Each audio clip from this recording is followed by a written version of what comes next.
You're welcome to building your organization's fundraising system.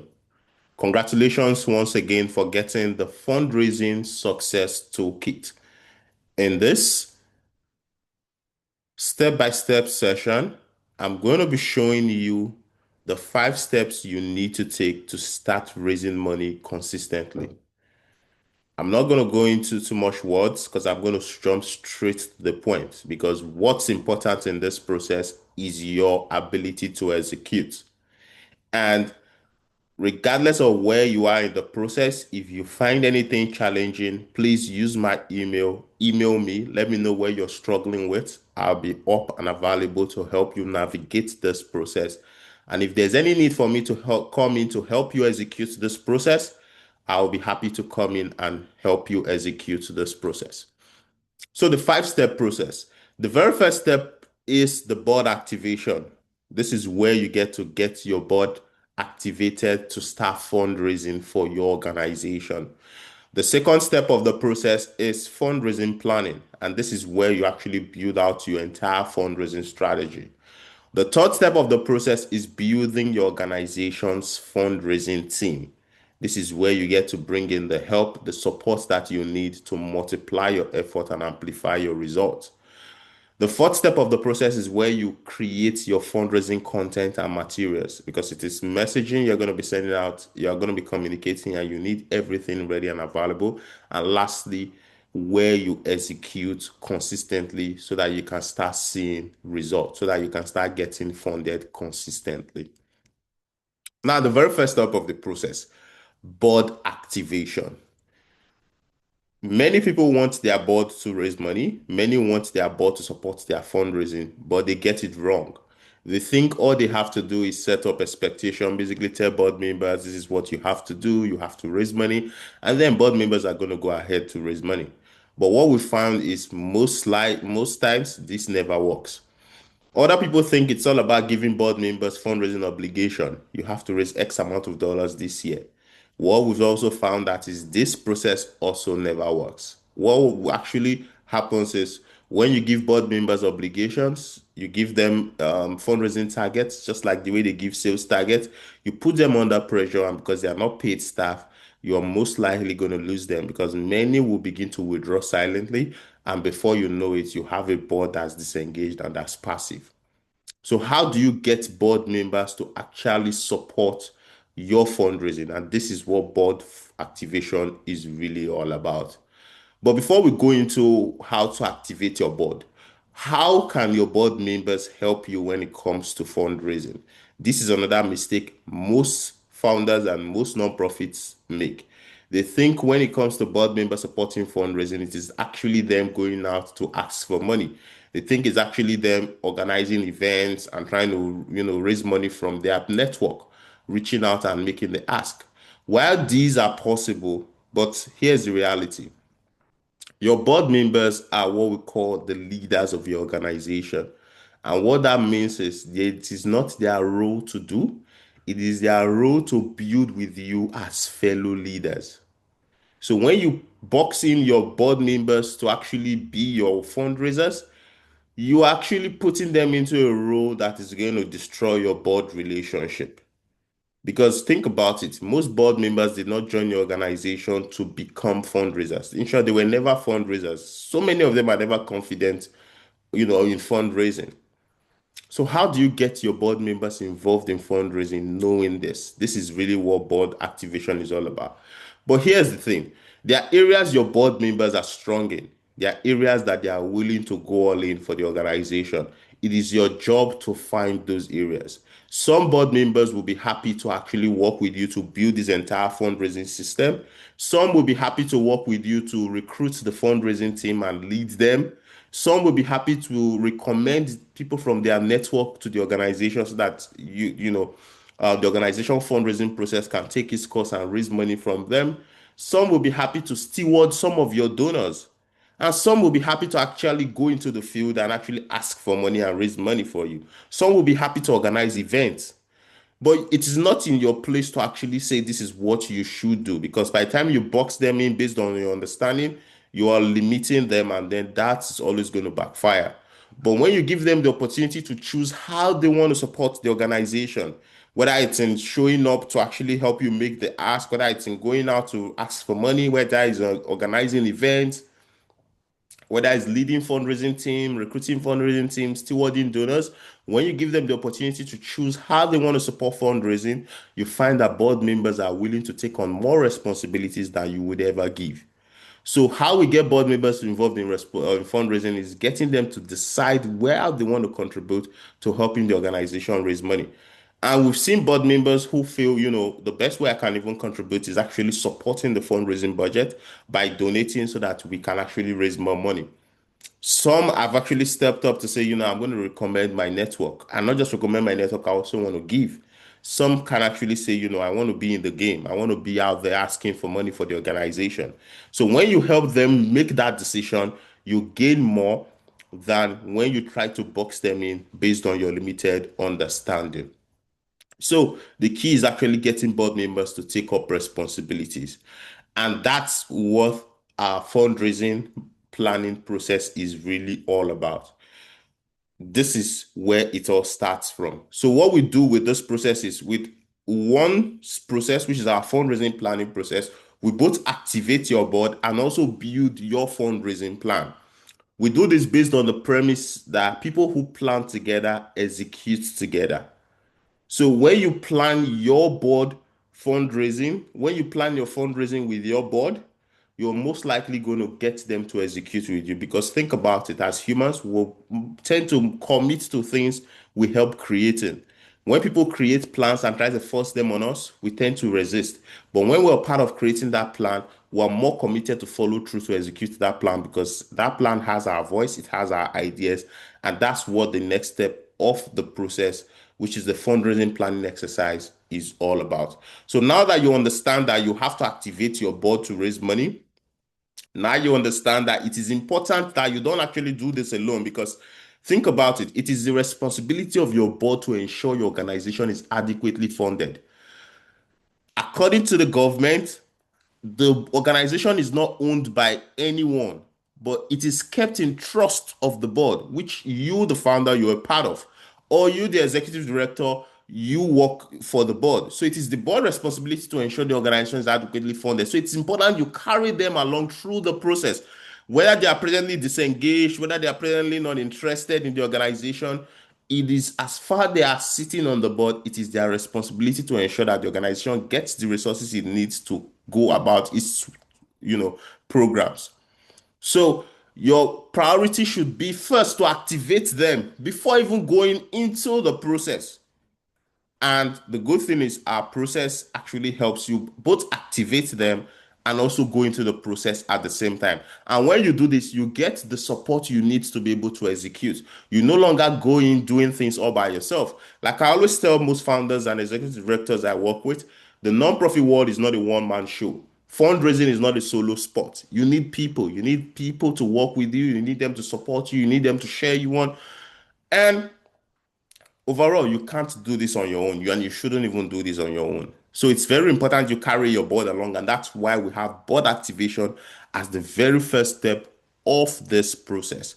But now that you understand that you have to activate your board and you understand that you have to get them to decide on how they want to support, now let's go into the fundraising planning phase that actually gets them activated and gets them to start working with you in building this fundraising system you're building, and not just building this fundraising system, but also working with you to go on to, um, you know, supports your fundraising drive, which is actually, showing up to make the ask, supporting the fundraising team, donating to the fundraising budget, and all that.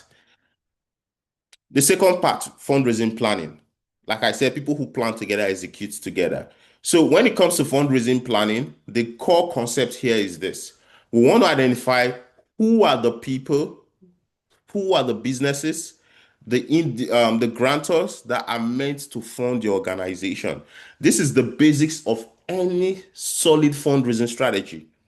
Because if you just go about deciding on the fundraising tactic, for example, we have to do events, we have to run auctions, we have to run online donations, without knowing who you want to raise money from, it's like you're guessing. But when you start from the very basics, which is you know who you're trying to raise money from, Then you know where to find them, and then you know the best process to raise money from them, which is where the tactics comes in, whether it's fundraising events, online donations. You know the best process to raise money from them. You now have a fundraising strategy that's grounded on reality and not just you trying to guess or think about the next trend or what's happening or what's working for other organizations.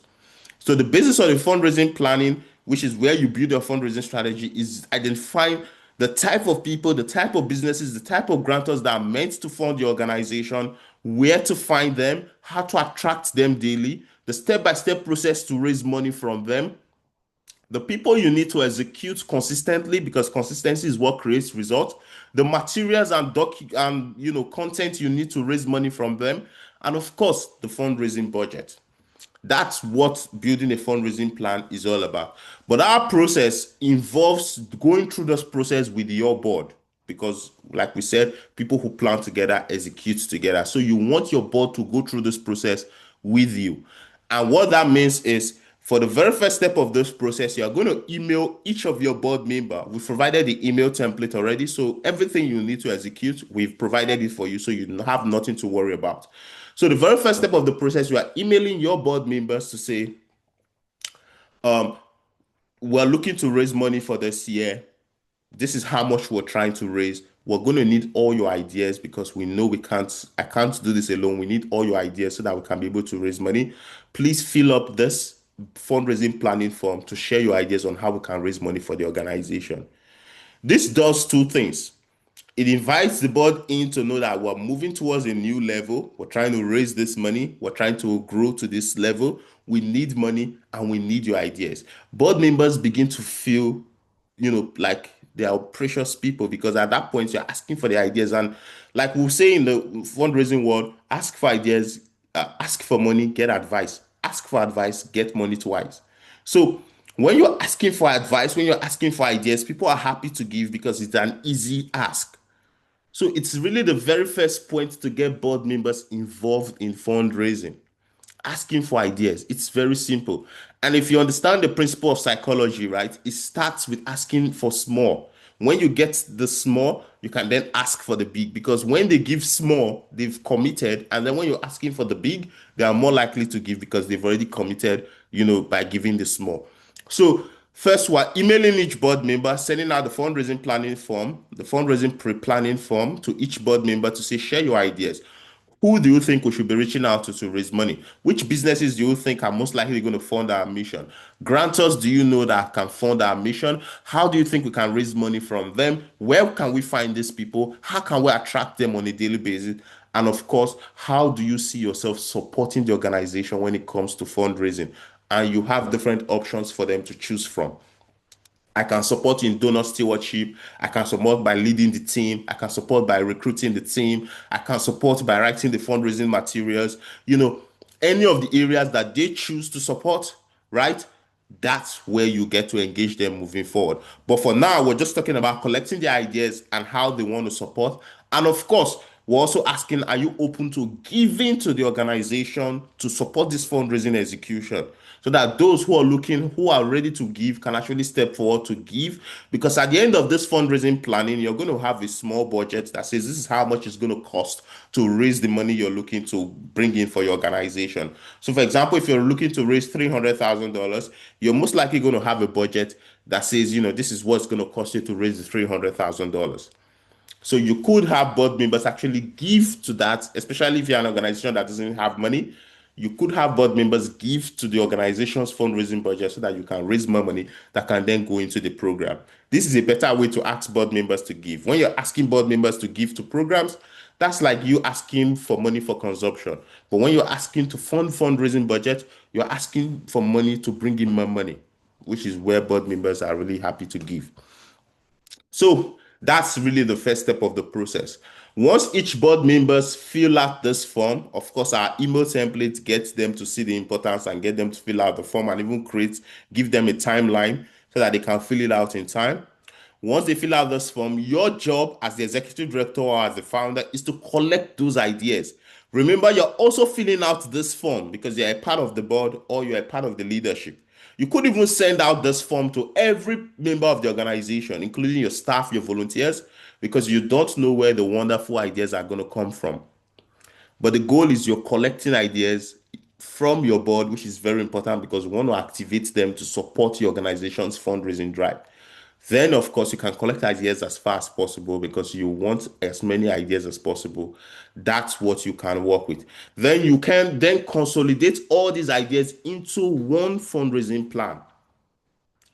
And this is where our fundraising planning toolkit comes in because we provide you step-by-step instruction on how to build a fundraising plan.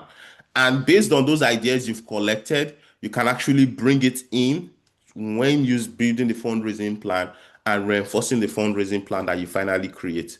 So, like I said, we have the fundraising planning toolkit that has been provided you that includes from step one, step two, step three for every part of the fundraising plan you're going to be creating. All you have to do is follow the instruction, answer the questions we ask you, use those questions, feed them back into AI because we want this process to be very simple for you. When we do this, we usually do it on our own. But we know as founders, most of you may not have the in-depth experience. So you could use AI to fine-tune your responses so that you can have a more solid plan because AI can actually help you, think far and wide. But the goal is you're taking those ideas that have been provided you, you're taking your own ideas, you're answering our questions and taking all that information and then using it to feed into AI based on our structure so that it's going to give you a well-detailed fundraising plan that identifies who your ideal funding audience are, where to find them, how to attract them on a daily basis, the step-by-step process to raise money from them, how to follow up with them, how to steward them, right? The people you need to execute your strategy, the materials and content you need to execute your strategy, your fundraising budget, and of course, what we call the double impact fundraising offer. This is all important to your fundraising strategy. So, with once you've been able to consolidate all that ideas into one plan, the next step is to send that plan to every of your board member to tell them, review this plan. This is what we have all created together based on our ideas. Review it. During our next meeting, I want us to go through it together and adopt it as a working document for our organization. So what you just did is by sending it back and having them review it, and then you all come together to actually go through that plan together and adopt it. You are now having everybody say, this is our plan and this is what we are all going to stand behind and execute to bring in money for this organization. So you're shifting the entire responsibility from just yourself to the rest of your board members as well, so that everybody's committed to ensuring the organization is adequately funded, just as it is supposed to be, because it is the board's responsibility to ensure the organization is really, really funded. So, of course, you go into that meeting. Your job is to review each part of the fundraising plan together. Well, these are the ideal funding audiences we've identified. Is there anybody thinking of maybe there are people that are not here that's supposed to be here? There are the types of businesses that are not here that's supposed to be here, grantors that are not here that's supposed to be here. That way, you're juggling back and forth, getting there more ideas. Everybody's agreeing, okay, we think we have all the ideas. Next, let's go. How do we attract them on a daily basis? You all review that together. Review how you get to raise money from them together. Review how you get to steward them together. How you get to follow up with them together. You're reviewing every part of the fundraising plan together. And at the end of the day, you're saying, um, who are we all happy with this plan? And then you move the motion for everyone to adopt the plan as a working document for the organization. Once the plan has been adopted as a working document for the organization, you can then move to the next point where you now begin to call out each person's role based on how they said they want to support. So, Sonia, you said you're going to support the fundraising plan execution by helping us, working with us to recruit the fundraising team. Is that correct? Yeah. Okay, I'm going to be following up with you so that we can actually start working towards recruiting the fundraising team. Tina, you said you're going to support the fundraising plan by actually giving to the organization. All right, I'm going to be following up with you to actually, get that money so that we can start supporting the. So what you're doing is basically you're actually setting everybody up to start executing immediately after that meeting. You're not sitting on it entirely. You are actually agreeing on this is how you said you're going to come in. All right, we're going to be following up with you on that way to actually support the fundraising drive. So that way, everybody gets to agree in that meeting how they get to support the fundraising drive. And at the end of the meeting, of course, you have to then follow up with them based on what each person has agreed on how they want to follow, support the fundraising drive. So what I would advise is when you go into that meeting, of course, collect the minutes, transcribe the meeting, use AI, Read AI or Otter.ai. Any of these platforms will help you transcribe the meeting. Even Zoom does it. Zoom can help you collect your transcriptions for your meeting. And then take that transcriptions, feed it into AI, ask AI to actually help you generate follow up for each person based on what they've agreed for that meeting. Don't be scared. We have everything provided for you. We provided you the facilitation guide on how to handle that meeting step by step. We provided you the AI prompt to help you generate emails that you can then send back to follow up with each board member based on what's agreed on that meeting. You have the fundraising planning toolkit to help you consolidate the idea, the pre-planning form to send out, the emails to send out for each step of the process. First, the email to send out with the form for them to fill it out. Next, the email that thanks them and let them know you are going to be working on consolidating the plan and you're going to send it back once it's done.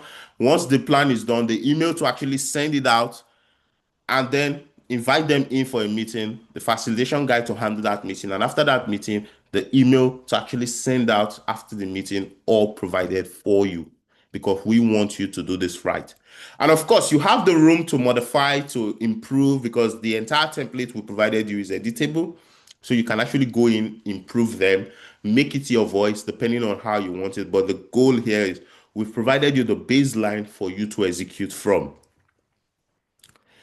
Now, after you're done with the fundraising planning, the next step is now to go on to recruit the fundraising execution team. Like I said, you need people to amplify your effort and multiply your fundraising result. Fundraising is not a one-man show. It's not a solo sport. And your board is not your fundraising team. So your fundraising team is not your board. You need a dedicated fundraising team that shows up day in, day out, that actually executes to help you raise money for your organization. And when we say show up day in, day out, for example, at your early stages, you may not have a fundraising director, so it's going to be you, right? So what your fundraising team does is they help you set up opportunities that you can go into to convert into funding for your organization. So they set you up with business executives, they set you up with grantors, they set you up with individual major gift donors so that when you go in, you can actually make the ask and bring in money for your organization. So at the beginning, right, if you don't have money to actually, recruit a full-time team or a part-time team, you can actually start with volunteers. And that's why we developed what we call the Volunteer Fundraising Fellowship. So you are going to launch your own organization's volunteer fundraising fellowship. With that, you're going to get young people who are tech savvy, young people who knows how to run digital marketing, young people who know how to send out emails, young people who know how to research. They are going to come in and help your organization attract those opportunities that you can go into to start converting them into funding opportunities for your organization. So what we normally do is we recruit at least 3 volunteers, one for individual donors, one for businesses, and one for grantors.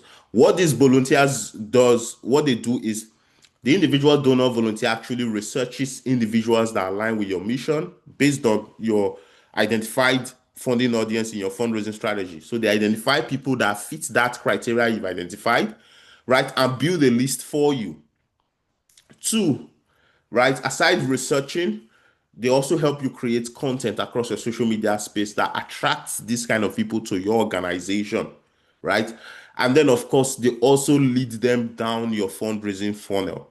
So if you have email sequences that they have to receive, because of course, your fundraising process is not just going to be you meet people and then you ask them for money immediately. You're going to have to nurture them. You're going to have to nurture the relationship before you actually make the ask. So your fundraising process must reflect that, and that's what your people are going to be executing. They are going to be initiating those communications that at the end of initiating those communications, these people are either going to be meeting with you or they are going to be driven to your donation page where they go to donate. So you see, the volunteer fundraising fellowship is basically bringing in these people. It could be 2 per row, 2 people for individual donors, 2 for businesses, 2 for grantors, or 3 per row, depending on how many people you have, you have that applied to join your organization's fundraising fellowship. And why we use a fundraising fellowship is because many young people want to be part of fellowships. They want to learn real world fundraising experience. They have these individual fundraising skills. For example, creative writing, persuasive writing, research skills, right? But they've never really been involved in full-time fundraising. So your organization can be a platform for them to be involved in full-time fundraising while they actually use the skills they already have in helping you raise money. Like I said, the goal is to set you up to come in front of funding opportunities so that you can actually help, convert those opportunities to money. So, for example, when they are reaching out to businesses, first they research and build a list of maybe 100, 200 businesses. They begin to email these businesses, to set up a meeting with you. When you go into those meetings, you actually present your course, present why they should fund your organization, make the ask. And once you get this funding, that helps you to actually keep pushing your mission forward. But the goal is not to stop with volunteers. I'm just putting it forward to you now. The goal is to be able to raise money to the point where you can bring in part-time or full-time staff that can actually do this work the volunteers does, until you can then bring in a fundraising director who can take your place, who can go into these meetings to make the ask, while the fundraising staff actually set up these opportunities for the fundraising director to go in for. This is how you raise money. If you keep chasing donors, you are going to burn out. But if you have these volunteers who are actively attracting these donors, emailing them, setting them up to meet with you, it's going to be a lot easier for you to raise far much more money. And that's also what happens with grantors. There has to be a strategy that these volunteers execute for grantors. For example, grantors only give money to organizations that they know, like, and trust. 90% of the grants go to organizations these grantors already know. So for you to be able to raise money, you must be able to get into their space. They need to know you, they need to like you, they need to trust you. And what do you do? There has to be a strategy that gets them to know you, like you, and trust you before you even write the grant application. Your volunteers can help you with this process. They can email these grantors to set up a meeting between you and them so that you can ask questions and get them to know you, right? They can even email them to pitch your organization to them, letting them know you are a solid prospect for their grant, and even going into webinars to introduce your organization to these grantors. These are ways to help you increase your funding capacity, and your fundraising volunteers can help you do so. And the simple way to get these volunteers to come in is by launching what we call the volunteer fellowship, fundraising fellowship. If you launch a normal volunteer, fundraising outreach, you're most likely going to get a few people. But if you launch a volunteer fundraising fellowship, you're going to get a lot of young people who are looking for these opportunities, and your organization can then become a bedrock for them to start building real fundraising experience. And that, of course, is also going to increase your reach, while also giving you an opportunity to have talents that you can always tap into for your organization as you grow. So, how do you execute the volunteer fundraising fellowship? One, you create your recruitment materials. You're going to need the job post. You got to post on LinkedIn, on Ideal List, on various platforms. Um, you're going to need the social media version of it. You're going to need your interview questions, the emails you send out for interviews, to invite them in for interviews, your own onboarding emails, your job portfolio, training materials.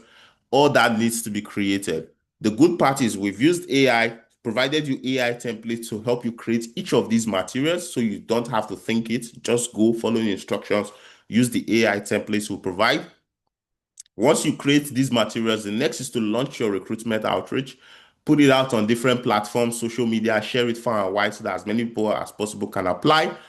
Next is to select your candidates and invite them in for interviews. Presently, I'm handling, tens of interviews working because this is what I do for nonprofit. So I handle most of these interviews, trainings, and onboarding. So of course, this is what you're going to be going into. So you're going to have to manage these interviews. You must, as part of your materials you create, you're going to create your interview guide, which is going to include the questions that you ask, and how to score each participant so that you know who to select moving forward. All that has been provided for you when creating your fundraising materials. So you interview these candidates. After interviewing them, those that pass through the interview, you invite them in for onboarding, where you educate them on what their role is going to be. We've also provided you a script for you to create the onboarding facilitation guide, because it's going to be based on the people you're bringing in. And then, very importantly, like I said, we normally bring in for three roles: individual donors, grantors, and businesses. But I'm also going to say this clear. it's not a must that it must be individual donors, businesses, and grantors. Some organizations are entirely focused on just grants. So, of course, your volunteers are going to be people who are just going to be based on grants. But the key here is you're looking at your fundraising strategy, identifying the people you actually need to execute them, and then your volunteer recruitment outreach is basically to bring in these people. So if it's going to be and individual donors, businesses, and grantors, then of course you're bringing in three people at least to run these three different audiences, or you could bring two for each row. But if you're just going to be needing grantors, or you're going to be needing a whole lot of other roles, you must make sure they are well captured within your recruitment materials. And our process and everything we provide you makes it easy for us to be able to do so. So give me a minute. I'll get back to you right now. Let me quickly attend to something.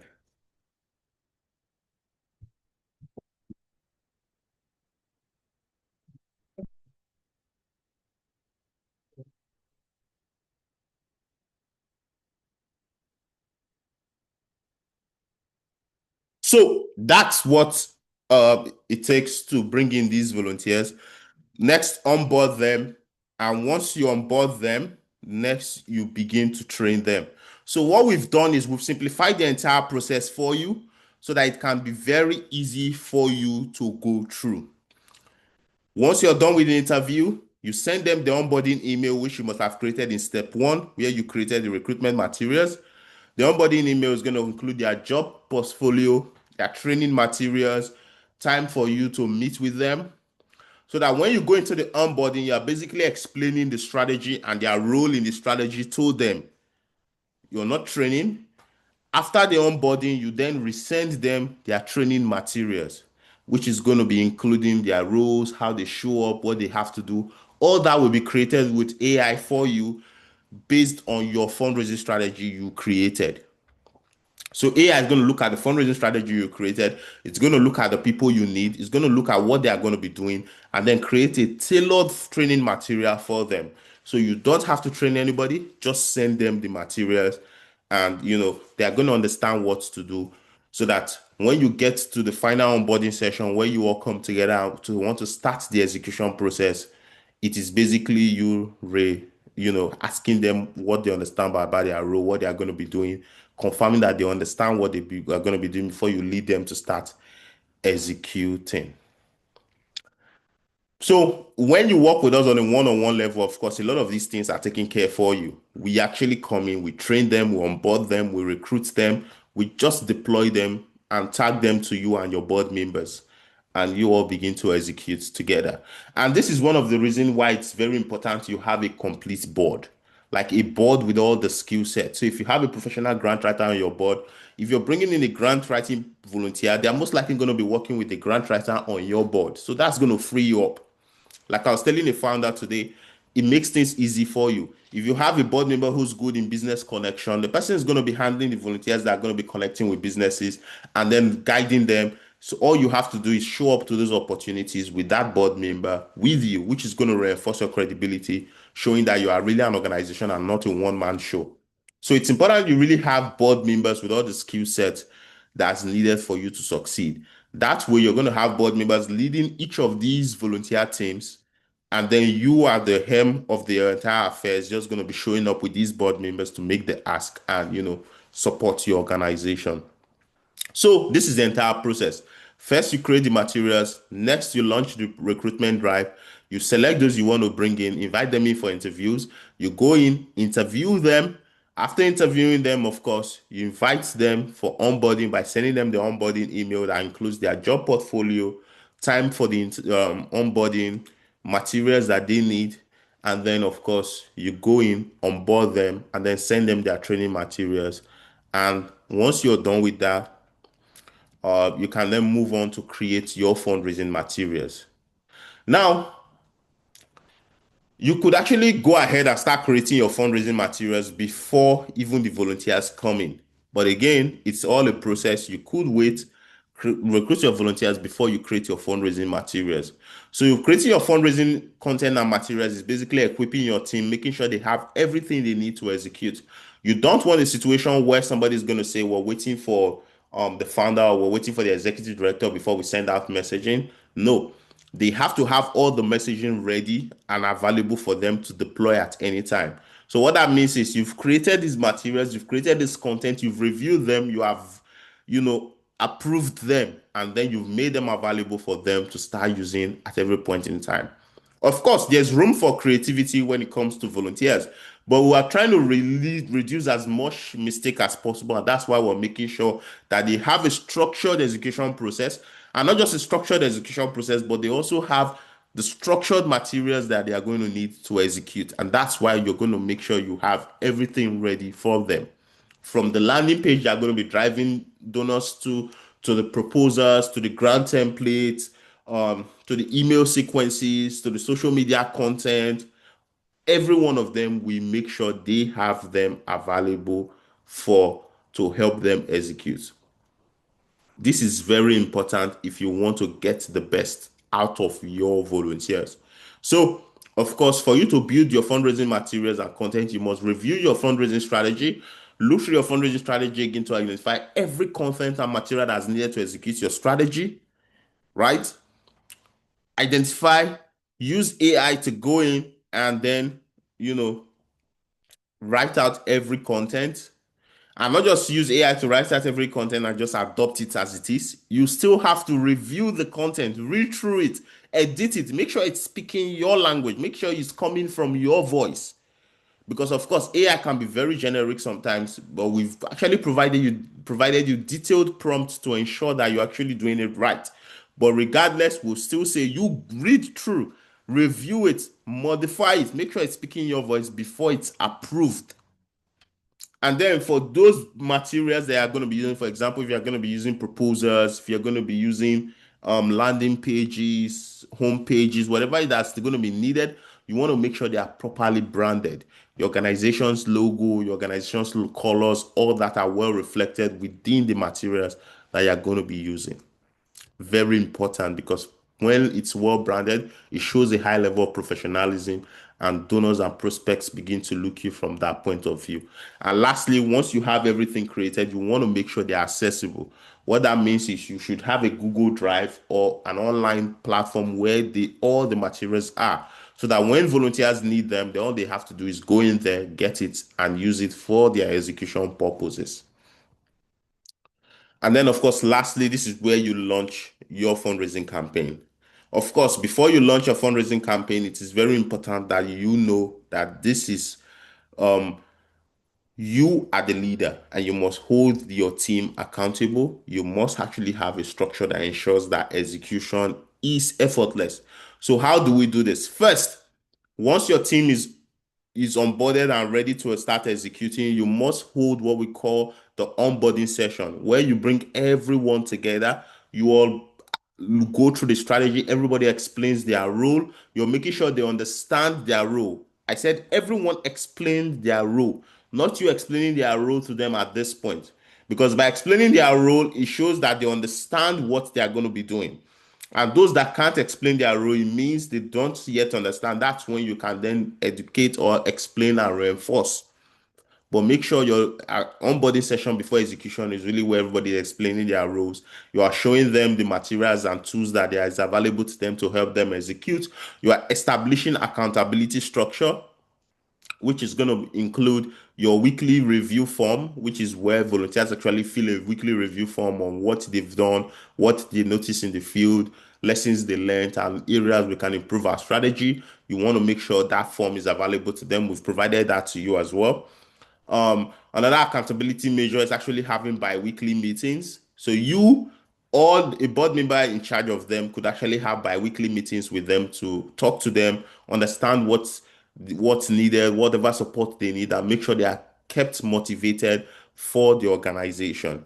And also, it's also important that you show care and love for your volunteers. So you want to make sure you follow up with them, making sure they are all right in their education, whatever they are going through, you're making sure you're providing them support and love, right? You want to show them that they are important to the organization, post about them on your social media, tell the world the good work they are doing for your mission, provide them recommendations. These are ways to get your people happy and ready to execute. And most importantly, your on-body session is not just for your volunteers. Your board members who are also supporting should also be a part of that session, because that's where everybody is going to draw inspiration from as you all go into executing. You don't want anyone in your organization, saying what, like, I didn't know we started executing. No, you want everyone knowing that yes, we're executing and this is where we're all going to as an organization. So leadership and accountability is very important. Another important aspect is you making the ask. This is where you make the ask. And this is where many people fumble these opportunities, because, of course, these volunteers are going to be executing and they are going to be creating opportunities for you to go into and take advantage of for the organization. So if you don't know how to make the ask, you're most likely going to fumble these opportunities. Of course, we provided you step-by-step instruction on how to make the ask, but let me just re-emphasize this here. There are two ways to make the ask. One, you are asking, what do you want to fund? This is very important when you're making the ask. Of course, aside the two ways to make the ask, first, you're going to have your donation page that you get to drive people to. That donation page should be structured in such a way that when people go there, they are convinced to give to your mission. You could make a video of yourself talking about your mission, why it's important, the good work you're doing, and how people can support. Or you could have a well-written landing page that actually convinces people to give before they actually give. This is very important because I see so many organizations, you just have a landing page where the only thing people see when they get there is just a space for them to put the amounts they want to give and then donate. No, it doesn't work that way. When they come in, they should have the reinforced belief to give because of the content that's on that page. So first, that's very important. But now when it's on a one-on-one level, right? There has to be you understanding that there are two ways people give. One, what they want to give to, right? And two, a pressing need. So when you ask people, what are you looking to give to? What are you interested in when it comes to my organization, our organization? They are most likely going to tell you, I like the education aspect. I want to support this. I like what you're doing in this area, and this is really something my heart is drawn to. Then your job is to then move them down that path to say, yeah, well, we actually have a program that's going on in this direction, and we need support in this area.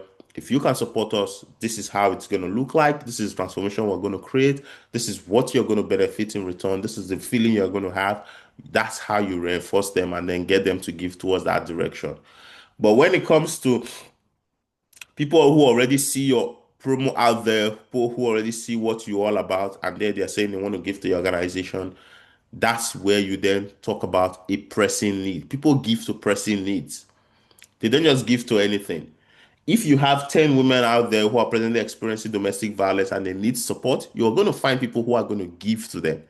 But if you're out there saying, well, we want to find, we're looking for, or you're out there saying, we're an organization that helps women with domestic violence, give to us, people are going to be looking at you like, but when you say, well, we have 10 women out there who are actually experiencing domestic violence and they need support right now, people are going to give.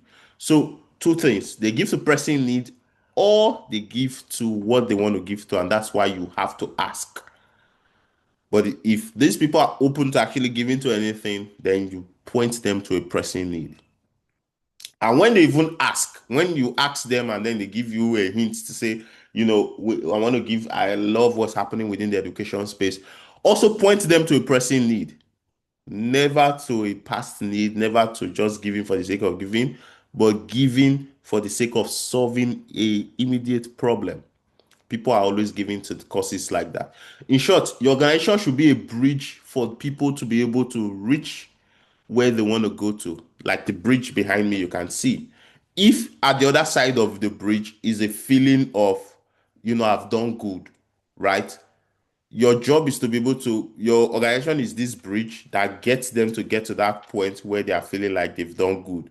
So your organization is not really what they are giving to. Nobody cares about your mission. Nobody cares about your organization, but they care about what they want to help with. So your your choice of what should be to point them towards what they want to help with, and then use your organization as the bridge to help them reach there. That's how you get people to give. So when making the ask, put this to notice to mind. Of course, we have more instructions as you follow the template we've provided you. And then lastly, this process has to keep running. If you think you just build your fundraising team and then you just go relax and that's it, nah, you're gonna lose it, and then again you're gonna be starting out from afresh. You have to keep this process running. You have to hold your team accountable. You have to keep getting your board involved. You have to keep holding the entire pieces together. In short, you have to keep running your volunteer recruitment process. Your volunteer recruitment, the job post you put up on LinkedIn or on these different places, make sure it continues to be up there so that people keep applying to join, and then you can keep, reinforcing your team. Because one of the things we've noticed is there's a high turnover when it comes to volunteers. Some of them are going to get jobs, some of them are going to go back to school, some of them are going to be involved in other things, and then they are going to be off from your organization. So having that recruitment process running consistently will make sure you're having talents that you can always tap into to reinforce your team as people begin to leave or as people begin to grow up the ladder. And like I said, this process is not a static process. You don't build a volunteer team and hope to keep people as volunteers. Your job is to raise money and then scale to part-time staff and then full-time staff. And that's how you have a solid functioning fundraising department for your organization. And think about it. Any successful organization you see out there has a solid fundraising department. That's why they're successful. Not that they became successful and then built a department. They built a department that helped them become successful, and they kept reinforcing that department, and that's how they keep, being successful. And that's exactly what you need to do. So, like I said, it's very simple. First, you need to activate your board to support your fundraising drive. Next, you need to create your fundraising strategy. Next, you need to recruit your fundraising team, create the materials and content they need to execute. And lastly, you all need to execute consistently, you holding things together and ensuring the process keeps running. That's how you raise money as a founder and as an executive director. The mistake most founders and executive directors make is that they think they can raise money like fundraisers. So they go about writing grants, chasing donors. No, your job is to build the system and the structure that actually helps your organization raise money, and not you trying to raise money all by yourself. I hope this has been able to help you. If you're having a challenge executing any part of this process, you need support to execute any part of this process, please reach out to me. I'll be happy to help you. On the screen, you see Rooney at the nonprofitboardbuilder.com. That's one of my email. You can also reach out to me at Rooney at runningthenonprofitstrategist.com. That's another email to also reach out to me. Send me your email, send me your questions, whatever area you need support, reach out to me. But if you want me to come in and help you execute this process, this is what we do. We do it for organizations every day. In short, I have a number of interviews coming up that I'm going to be recruiting new volunteers for, an organization we're presently working with. And we have organizations on the line that are looking to work with us. But you've gotten this resource. I see how serious you are about this process. If you reach out to me, I'm going to get you up and running immediately. I hope this helps you. I believe, in short, this must have helped you. In short, reevaluated your entire orientation when it comes to fundraising. I'll see you when we talk.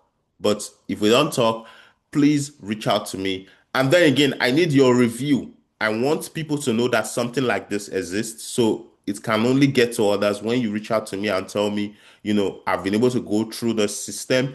It helped me, and I'm so grateful, Rooney. This is wonderful. This is a toolkit every nonprofit must have. I want that feedback so that I can tell the world that this indeed is a game changer.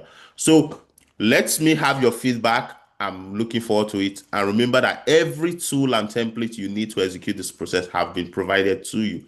Simply look down below. You're going to find each link that's going to get you from the planning form to the consolidating planning manual to the recruitment materials to creating your content. Everything has been provided for you.